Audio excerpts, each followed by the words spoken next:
together working on something, then you can actually have a hope of being able to pay it reasonably a couple $100s a year. It's not a huge amount of money. It's one of the places where it's real advantageous to be a non-profit organization because you get pretty significant discounts. I believe if you're a commercial webcaster, you actually pay per song per listener. Yeah, which obviously requires you to record per song, every single song you played, which is impossible at WRUW. I talked to some vendors at a convention about what would it take to build a catalog of everything we have. They had no concept of a library our size because they were used to dealing with people who were younger, for one thing, and so didn't have the whole back collection that we did, or commercial stations, which, you know, don't keep anything for more than 2 weeks. Slight exaggeration, but you get the idea. Now, before I run away and say that you only have to, that there weren't any other costs in terms of music, you do need to pay to license the music on top of the digital perfect copies that you're making all over the place. 3 major organizations, ASCAP, BMI, and CSAC, represent artists in the United States and Europe, and we pay them licensing fees every year. Even if you're just webcasting, still need to pay them. I mean, this is basically a carryover of broadcast radio stations have been doing this for decades, basically, when the thought of broadcasting music first came up and the license holders threw a hissy fit and the statutory fees were induced that way. It's a perfect analog copy. Right. Not at all modulated or anything. But basically the whole idea is that that's a carryover then, is that you license the music first of all for broadcast and then you license the digital copy on top of that. For broadcast radio stations like RUW, we're already paying for the music license anyway, so we don't have to pay that again. We just have to then add on the digital copy license for the webcast. That too, as an educational nonprofit, is a couple $100 a year. It's yeah, I believe through all 3 organizations we maybe pay $700 a year. Something on that order.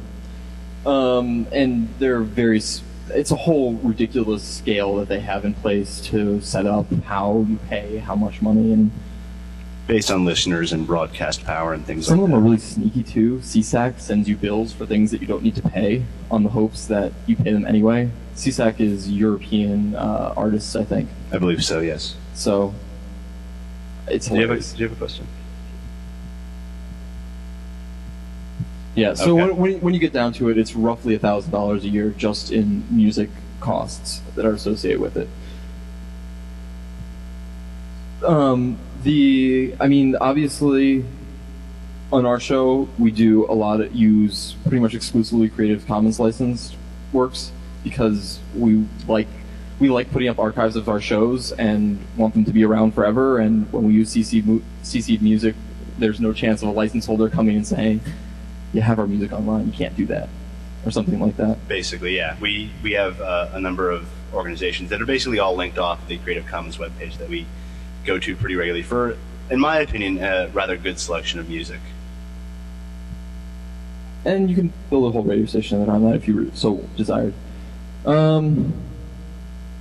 We've touched on a lot of the other... The U.S. Congress and the FCC sort of have this, I don't know, turf battle on a regular basis. The FCC says what is technically a good idea, and then the Congress goes and legislates the exact opposite. We mentioned that with third adjacent rule, but that's basically because whatever is technically a good idea is in opposition to the sales and marketing interests of the National Association of Broadcasters, which represents primarily commercial radio broadcasters. And so they just funnel money to Congress and get whatever they want passed. I'm not self-righteous about this at all, clearly. But let's move on. Question.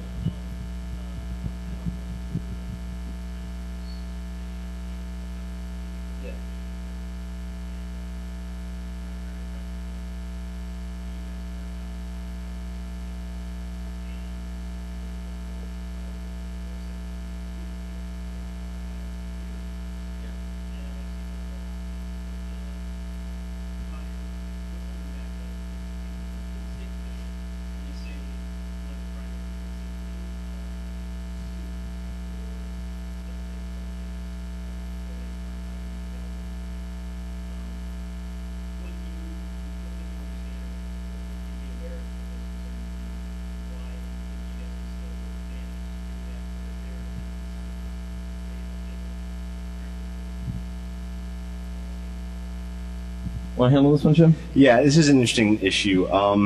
You can license archives on top of the digital rebroadcasting. And actually, the digital rebroadcasting itself, the Sound Exchange base fee, will cover a certain archive limit. Basically, it's in 5-hour segments and can't be up for more than a day. I don't remember the exact requirements are, but a certain amount of archiving is covered in that, and then you can license additional archiving. Most people do it by flying under the radar and hoping they won't get noticed. Let me clarify that just slightly before you all go and call the license holders on poor WRUW. But I didn't say we. I said most people. Good. The general state of things right now is when the bargain got set up for how much webcasting would cost, it was through the CARP process. I don't remember what that stands for anymore. Basically, you have to pay $100,000 to be at the table. So college broadcasters, and we do have an organization that represents us, couldn't begin to afford it. So we kind of like went and talked to NPR and were like, please, here's our issues. Talk to them for us. And so what happened basically, and now we've got the restrictions on webcasting actually pretty ridiculous. I'd actually argue that no college station follows 100% of them, because there are restrictions like how often during an hour can you play a certain artist, how many tracks can you play from a single CD, and it's like one. You can play an artist once an hour. And many of these restrictions are just simply unenforceable. You have to have real-time updating of exactly what you're playing on the air right then, which is a great feature. We're working at WRUW on implementing it, but we don't have it yet. And it's one of those things that's really easy to do if you have a computerized music library that can just funnel this information over to your web stream. But there were options left in the agreement for requiring people who webcast to give information of exactly how many times you played every song, which is, large broadcasters are like, sure, we love that. I mean, the main digital actually providers that are being discussed here are satellite broadcasts are all digital, and they're like, we're using a massive computer anyway, here's the logs. We have 100,000 pieces of vinyl. They're not in a computer anywhere. We may have had handwritten notes from 1955, but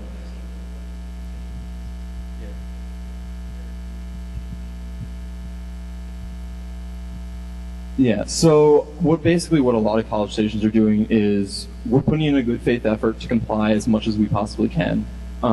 We're paying you the money that you've asked from us. We're doing our best. And particularly in terms of if it came down to it, if they sent us a cease and desist order and said, we don't like what you're doing, it would stop. But, you know, that's the way the world goes. Indeed. And this slide we actually talked about a whole bunch in the DMCA bullet point in the last slide. I don't think there's too much else we need to cover here. Probably should have reordered those. Oh well. Yeah. All that practice that we did on this presentation. Right. We fail. Is anyone not familiar with webcasting at all, or vaguely the technical implications involved? You have to basically, there are two things you have to do. One, you have to get into a computer somehow. Then you have to buy a whole honking lot of bandwidth somewhere. And you can pay people to give you that bandwidth somewhere. Like I mentioned Live 365. Know them just because they do a lot of work with a lot of college stations and are really friendly. They're a nice service that basically what they'll do is that you can just send them a single stream of whatever you're broadcasting, and they'll replicate that X number of times. Neither of us are employees of Live 365. We just appreciate the value that they offer to the college radio community. They should pay us. What do we have after this, Jim? I think this is the last thing we want to talk about. Okay, good. We pretty much actually talked already about everything we were going to, just in pieces. If you're interested in starting a radio station in your area, I'd highly recommend getting started with a web stream. For one thing, it's a way that you can have even from your second volunteer, you have something going. And it's a good way to advertise and bring in your third volunteer, and all the way up through your 100th. Meantime, get the people who are interested together and form a nonprofit. It's really easy, and one of the big advantages of being a nonprofit is there's free help everywhere. Case has a free legal clinic. I believe CSU has a free legal clinic, where students are working on legal projects, and a big one is always helping nonprofits form. Additionally, a lot of business schools will do stuff as well. They often have sort of nonprofit management programs that will work in conjunction with the law school generally to get these sort of things set up.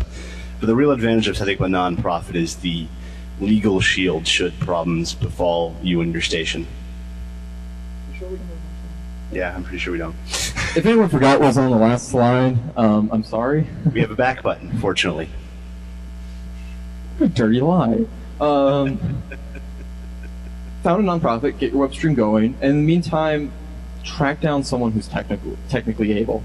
You're not going to be able to do it 100% without technical support from someone who knows how to do broadcast. There are a lot of people, if you're in a major market, there will be people who have the skill set, and maybe they'd be interested in getting involved in a community radio effort and would donate their time and services. To name specifically a few key resources, most major areas have a local chapter of the Society of Broadcast Engineers, and these are basically grown-up techno geeks who have fun playing around with radio equipment, and they love doing whatever as long as they get to play with radio. So they're good folks to get in touch with. They'll probably help you out, things like that. Also, there's a consulting group based out of Philadelphia that exists basically to help community radio stations get started up. I believe it's Prometheus Radio. I'm not entirely sure about another that. organization that's not paying us, but should be. But they exist primarily to help community radio stations get started up, get set up, deal with the technical considerations and things like that. Let me see, where was I? The next thing you probably want to do from there is rally the community. There are a lot of people, as I think I mentioned earlier, who benefit from community radio. Local artists, local news organizations, people making local news. Chances are, maybe if you're in a large enough area, your county gives out grants to things that they like to see. Community radio is a great option for that. And there are a lot of community radio is a great way to bring people together, because there's very few people who will say, I hate community radio. They might say, I don't like the programming on station X, but conceptually they might really like it or really want to get involved in good community radio or whatever you want to call that. Even, bitter political adversaries will get together on community radio because it's an outlet for them to share their views and opinions in a disclaimer-laden environment. Just for instance, on WRUW, we cover the full spectrum of politics mostly. We don't have any neoconservative shows on right now, but and all those people, sitting down in a room, and you get them talking, and all they say is how they like that community radio has given them an outlet for this. Once you get started, it's an easy ball to keep rolling because a lot of people have a lot they can benefit from as a result. Which makes it easier because you can divide up work and divide up the cost of starting up a nonprofit, which is a couple $100. It's not a huge amount. What else are we talking about, Jim? Once we rally the community, you're going to want to start fundraising efforts, basically, and certainly it's not expensive in the world of radio, but it's expensive in the world of a personal budget to get a station started. So you kind of want to get your presence out there. If you have a logo, a brand, things like that, you can start sort of almost a marketing campaign really to drive a fundraiser to get community support for your community station. And similarly, while doing this, you'll be basically advertising your community station while it's in the process of getting set up. I just think, rough off the top of my head numbers, first year and startup costs, call it 20,000-ish. The startup costs $10,000. If you have an all-volunteer staff, you'll probably pay that again in your first year. So yeah, about $20,000, assuming you have an all-volunteer staff. Then with ongoing operations in the 10,000 neighborhood. Depending how much you expand, things like that, yeah, 10 to 15. Or it could be radically cheaper. I mean, for instance, if you're just doing webcasting, you won't have to worry about upkeeping on your transmitter and things like that, and your costs